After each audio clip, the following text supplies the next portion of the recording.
کیا جائے تو دلیل قرآن میں موجود ہے، بیت اللہ کا طواف کیا جائے تو دلیل حدیث میں موجود ہے، لیکن بابے کی قبر کا طواف، لال شہباز کی ڈھیری کا طواف، اس کی دلیل نہ قرآن میں ہے نہ محمد کے فرمان میں ہے صلی اللہ علیہ وسلم۔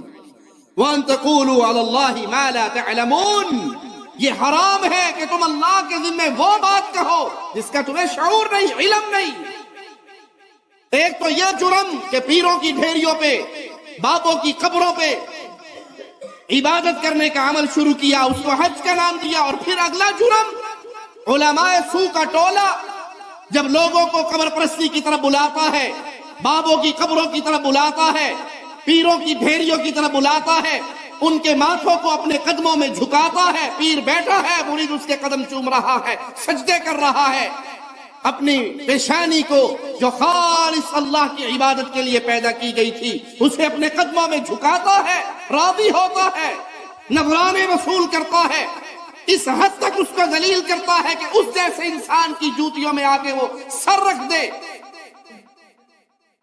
اور وہ اس کو کہے کہ نہیں یہ عقیدت ہے، یہ بزرگوں کا احترام ہے، یہ بزرگوں کا حق ہے، یہ باپوں کا حق ہے، تو اللہ کی قسم اس سے بڑا ظالم کون ہے جو اللہ کی طرف اس بات کی نسبت کرتا ہے جو مالک نے نہیں کہی۔ سوچئے اللہ کے لیے، کیا قبر پہ سجدہ کرنے والا اس کو حرام سمجھ کے کرے گا؟ کیا قبر کا طواف کرنے والا گناہ سمجھ کے کرے گا؟ کیا بابے کو نذر و نیاز دینے والا گناہ سمجھ کے کرے گا؟ یا پیر صاحب کی 11ویں دینے والا گناہ سمجھ کے کرے گا؟ وہ اس کو ثواب سمجھے گا، کیونکہ اسے یقین ہے میرا مولوی جو کہتا ہے وہ شریعت کی بات ہے۔ اور مالک فرماتا ہے اس سے بڑا ظالم کون جو اللہ کی طرف وہ بات کہے، اللہ پر وہ جھوٹ کہے، وہ بات کہے مالک کی طرف جو اللہ مالک نے بیان نہیں کی۔ لِيُضِلَّ النَّاسَ بِغَيْرِ عِلْمٍ، اور اس کا مقصد یہ ہو کہ لوگ مزید گمراہ ہوں، لوگ مزید اس کے دام میں آ جائیں، اس کے جال میں پھنس جائیں۔ اور حقیقت یہ ہے کہ جو بغیر علم کی بات کہتا ہے حقیقت میں وہ شیطان کا پیروکار ہے۔ ابو داؤد میں پیارے حبیب محمد رسول اللہ صلی اللہ علیہ وسلم کی یہ حدیث موجود ہے، سنیے۔ جسے علم کے بغیر فتویٰ دیا گیا اس کا گناہ فتویٰ دینے والے پر ہے۔ جو کسی سے سوال کرتا ہے اور جس سے سوال کیا جا رہا اس کے پاس علم نہیں ہے، قرآن اور حدیث کے دلائل نہیں ہے، اسے چاہیے وہ کہے واللہ اعلم، مجھے نہیں علم، کسی اور سے سوال کر لو۔ لیکن اگر وہ بغیر علم کے، بغیر دلیل کے فتویٰ دیتا ہے، اپنی خواہش سے، اپنی سوچ سے، اپنی مرضی سے بات کہتا ہے، تو وہ جس کو فتویٰ دے رہا ہے اس کا گناہ بھی اپنے کھاتے میں ڈال رہا ہے۔ قبر پرستی کے پھیلنے کا ایک سبب اپنے آباء و اجداد، اپنے بزرگوں کی اندھی تقلید، خاندانی رسوم، خاندانی عادات کے طور پہ اندھی تقلید کرنا۔ بعض لوگوں کے ہاں قبر پرستی خاندانی رسم ہے، انہیں اسلام کا نہیں پتا، قرآن کا نہیں پتا، حدیث کا نہیں پتا، ان کے ہاں نسل در نسل یہ کام چلتا آ رہا ہے کہ شادی ہونے کے بعد میاں بیوی مل کر پہلے بابا جی کی قبر پہ جاتے ہیں۔ کئی دیہات، کئی گاؤں ایسے ہیں، کئی علاقوں میں ابھی تک شرک کے اندھیرے اتنے چھائے ہوئے ہیں کہ شادی ہوتا ہوا نیا جوڑا پہلے بابا جی کو سلام کرتا ہے، بابا جی کے قدم چومتا ہے، اس کی ڈھیری پہ جا کے بکرے کی نیاز دیتا ہے۔ بیوی کا منہ دیکھنا خاوند کو بعد میں نصیب ہوتا ہے، شاہ صاحب پہلے دیکھتے ہیں، پیر صاحب پہلے اس کا دیدار کرتے ہیں، بابوں کی قبروں پہ اس کو پہلے لایا جاتا ہے۔ انہیں کہا جائے کہ یہ عمل، آپ کا یہ طریقہ خلاف شریعت ہے، ان کے پاس شریعت کا جواب نہیں ہوتا۔ وہ کہتے ہیں دادا ابو نے کیا تھا، پرداتے سے چلتا آ رہا ہے، کسی کو سمجھاؤ بھائی یہ 11ویں کا ختم رسول اللہ صلی اللہ علیہ وسلم کی شریعت میں اضافہ ہے، یہ دین نہیں ہے، یہ غیر اللہ کے نام پہ نذر و نیاز دینے کے جرم کی بنا پر شرک ہے۔ وہ کہتا جی بات تو آپ کی ٹھیک ہے، لیکن دیکھو ہمارے تو خاندانی سسٹم کے اندر یہ شامل ہے، خاندان کے اندر یہ کام ہو رہا ہے۔ یہ محرم کا تعزیہ نکالنا اگر شریعت سے ثابت نہیں بھی ہے تو کیا کرے؟ ہم تو سید ہیں، ہم زیدی ہیں، ہم نقوی ہیں، ہم خاندانی لوگ ہیں، ہمارے تو خاندان میں پرانا سسٹم چلا آ رہا ہے۔